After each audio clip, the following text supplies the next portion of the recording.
Hi guys! Usong-uso na ngayon ang industrial look sa walls. Ang tawag dito ay Venetian finish or stucco.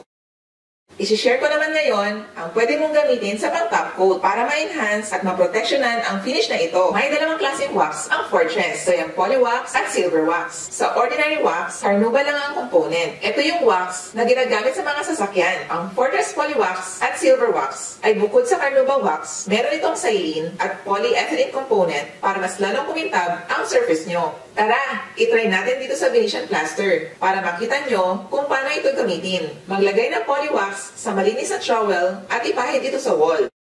Try naman natin sa kabila ang isa pang klaseng wax ng Fortress. Ito ay ang Silver Wax. Ito naman ay mas enhanced polywax na may pearlescent component para magkaroon ng accent color ang wall gamit ang wax. After 30 minutes, pwede natin pakinisin at pakintagin lalo ito gamit ang buffing machine. Ayan! Hindi lang na-enhance ang wall mo, kundi protected pa ito sa dust and molds. Available ang polywax sa 800 grams na kaya ma-cover ang 15 to 20 square meter sa halagang 680 pesos. Ang Silver Wax naman sa halagang 780 pesos, kaya din niya makover ang 15 to 20 square meter. Kung gusto niyo i-try ito, click niyo ang link below para makausap niyo ang Fortress representative. Abangan niyo ang iba pang videos ko para sa mga future projects niyo. See ya!